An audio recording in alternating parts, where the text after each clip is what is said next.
Welcome back, fellow film fanatics, to Have You Seen That Film? It is the month of May, and as some of you and all of us should know, John Wayne was born in May 26. So I thought this month we'd celebrate his birthday. Every week I'm going to be releasing a different review of a John Wayne movie. Ones that, again, I don't think are as well known as some other ones. And with John Wayne, with how popular he is and how often his movies are playing all over, it's some of these you probably have heard of, maybe even seen, but these are ones that I don't feel like people talk about a lot, and so I've picked a few of them, and I'm excited to talk a lot about John Wayne this month.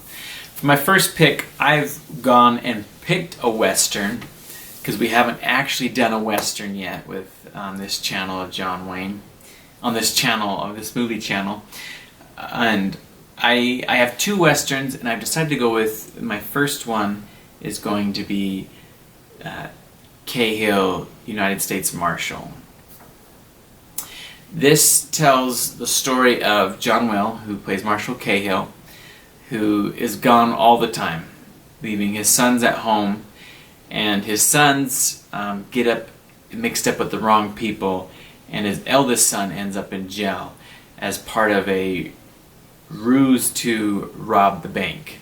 And so his younger son help his older brother and three other bandits escape from prison, and they start a fire, and then they rob the bank while the town's distracted by the fire, and then some of the sheriff gets killed in the process, which the two brothers were told that no one was going to get killed, so they were really shaken by this incident. When John Wayne Cahill comes home, he finds his son in prison, gets him out, and tries to figure out what actually happened in the town. And to do this, he swears his oldest son into his deputy, and they go out on the trail to find these bank robbers. Which they do indeed catch a group of bandits, but not the bandits they're looking for. So now the son and the youngest son are put under this other pressure because these innocent men are going to hang for what they've helped do, while the robbers, the bandits who they are now kind of disgusted by, are going to get away. As well, these bandits don't have the money because the youngest brother hid it somewhere, and so now they're after them, trying to locate where the money is. It's kind of a more intense, and in some ways darker sometimes for a John Wayne movie. That's the plot. You know, the first time, and the first few times I viewed this movie, I wasn't necessarily crazy about it.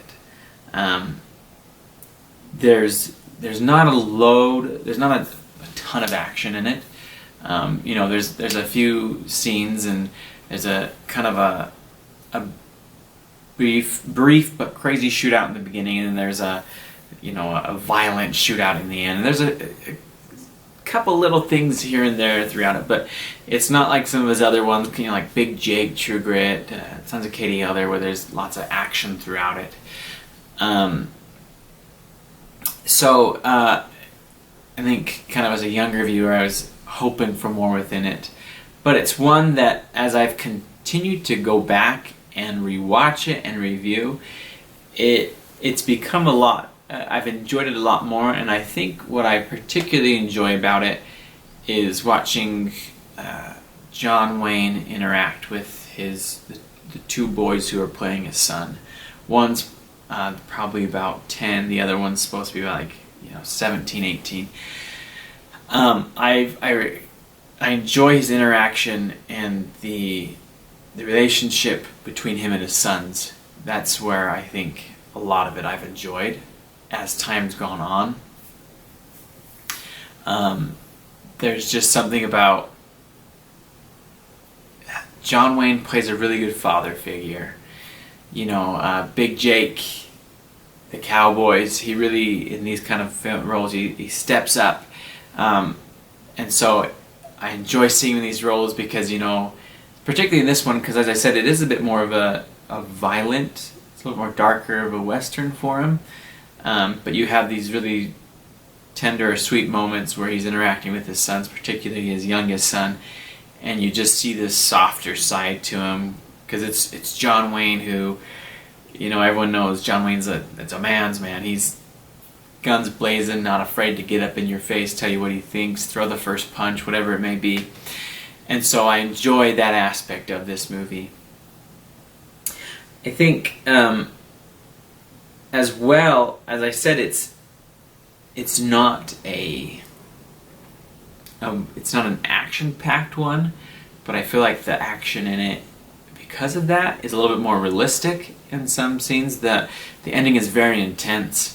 The kind of the ending gunfight, whatever you want to call it, it is a little bit more intense, which is fitting to this movie because it is an intense movie. There's a lot of scenes that are very, they grab onto you and hold on to you, and it kind of feels like it's all building up. And so at the end, it's a, you know, violent, but it's, I don't know, I feel like the action's more realistic in it, and that also makes it for a more entertaining watch. And I also, I do enjoy, as I mentioned, John Wayne with his sons, but the two brothers together they're entertaining, and you can tell that they really care about each other. So I think the actors did well. So I think a lot of the actors here did well within the roles they had. So, you know, it's another John Wayne Western. So you can't go wrong with the Duke when he's got his 6-shooter slung onto his hip and he's riding around. But it's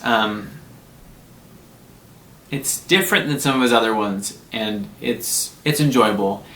As I said, it took me a few watches to enjoy it, but it's one that I enjoy more so now than I did before. And it's not my favorite one, but I enjoy it. So, thanks for watching. Hope that you've enjoyed this film critique. I hope that if you've seen this movie, you leave a comment on your thoughts on it. If you haven't seen it, I'd love to hear what you have to say. If you haven't seen it, go watch it and then come back to what you have to say.